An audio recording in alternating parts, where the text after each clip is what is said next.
All right, so I'm going to be showcasing two of my UDL reflections. I have them posted on my s'more here, these two, but I'm also going to play them during this video and talk a little bit about them. So the first one that I'm going to showcase is my weeks 3 and 4 one, and it's answering these questions. Synthesize what you have learned from the assigned readings in a creative way that you could then use to reteach your peers. And then also, when providing your answer to number one, what must you take into consideration as a teacher and why? So here was my UDL response to that. I chose to do a screencast video, and here it is. Hi, so before I dive into what I learned from the assigned readings this week, I wanted to give a little background about content standards. So content standards are made up of three parts, and I put an example here to help you better visualize it.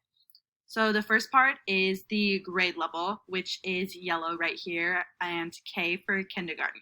The second part is the standard, which is the number followed by the sentence. Here it is, students understand that being a good citizen involves acting in certain ways. And this whole part is green. And then the last part is the substandards. So here there are three substandards, but there can be more or fewer to as little as no substandards, where it is just the grade level and the standard. And the substandards here are pink. So to help you better understand this, I put it into a fun little analogy and compared content standards to investigating theme park attractions. So the whole content standard is underlined in the dotted lines.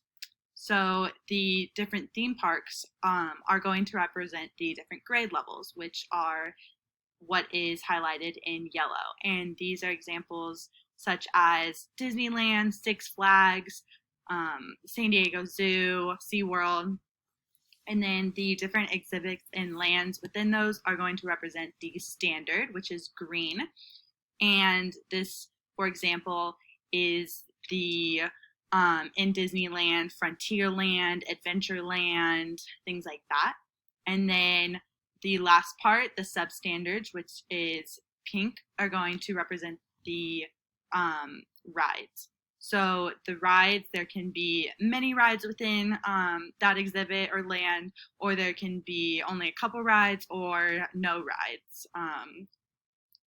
And then moving on to what I learned from the assigned readings, the main thing that I learned were about who factors. So these who factors are going to help determine the class environment and the application of the content standards, which I dissected above.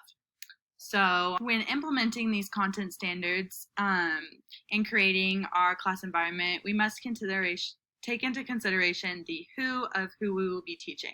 So for example, Six Flags is going to have an older group, which could represent a higher grade level. So these students are more likely to be independent and need to take more responsibility for themselves. Whereas Disneyland, which could represent a lower grade level, are going to have more younger kids who are going to need a lot of parent-teacher collaboration.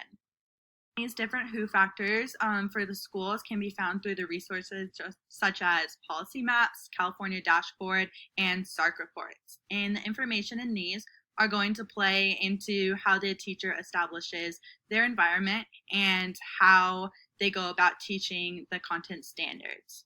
So going along with our theme park analogy, these different resources can help us determine different factors such as the percentage of kids being kicked out, the culture of the surrounding community, the ethnicity, the income of people attending, who attends with disabilities, and these are all going to help the teacher in the school figure out that is the place providing enough support for people, with ethnicity, are there multiracial characters being implemented in the lessons?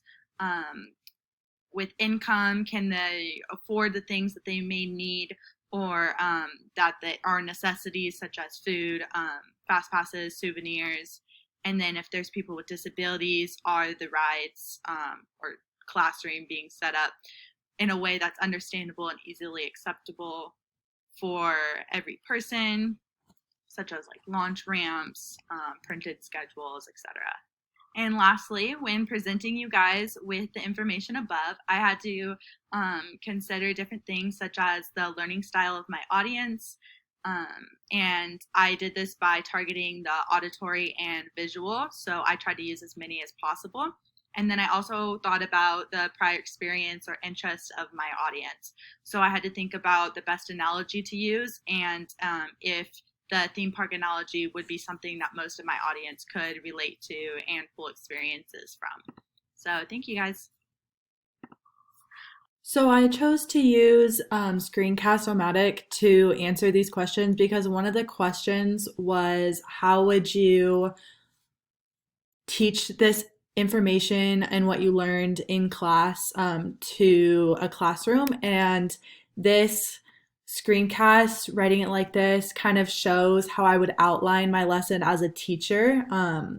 So I thought that that would best convey how I would teach that to a classroom and kind of summarize what I've learned and convey it to them.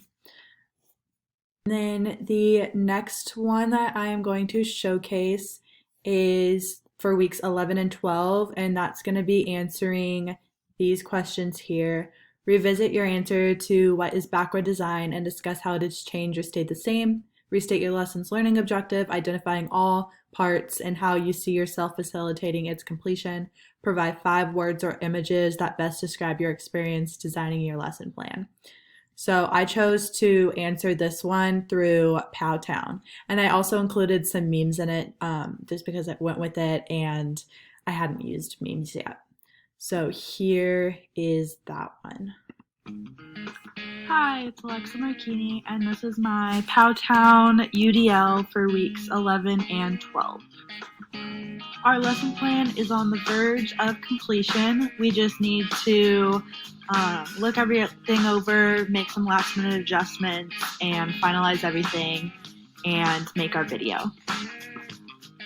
This being the first ever lesson plan that I've ever had to create, it has definitely been much more difficult than I had originally anticipated, but I now have a much greater understanding of the thought process behind it.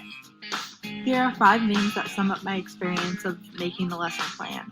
They show that it has at times been very frustrating and has pushed my thinking to new boundaries. They also show that we've redone the entire plan about 3 times. And lastly, that collaboration has been an essential aspect.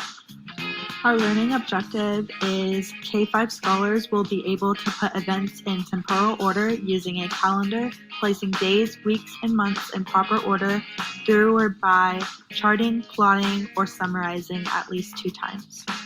The level of cognition is the verb put, which we determined to be part of the analyze section of Bloom's taxonomy. The content is events in temporal order using a calendar, placing days, weeks, and months in proper order. The product is charting, plotting, or summarizing, and the quantified of that is at least 2 times. To my understanding, backwards design is when the teacher begins with the development of the lesson's evaluation section to determine the overall goal and standards of the lesson. Then they use those desired results of what you want the students to gain from the lesson to determine the method of teaching and the activities.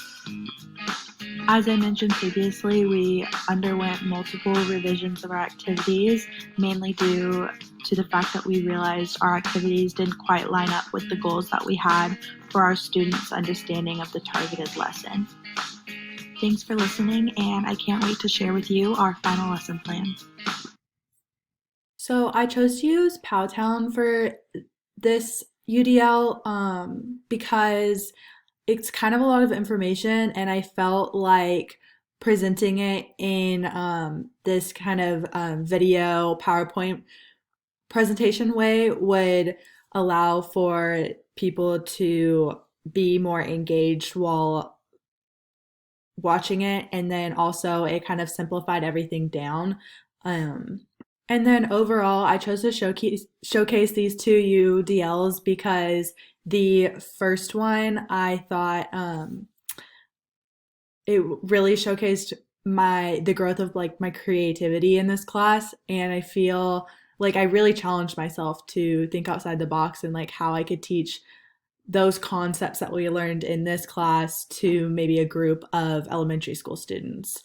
And I thought that I did that really well. And then for this one, I came into class not a tech whiz at all, not really knowing anything about technology. I was really awful at it. And so this kind of shows my growth in that aspect. And I was able to make a really unique, fun, entertaining PowerPoint with new technology tools that I can now use in my future classrooms. So those were my two UDLs.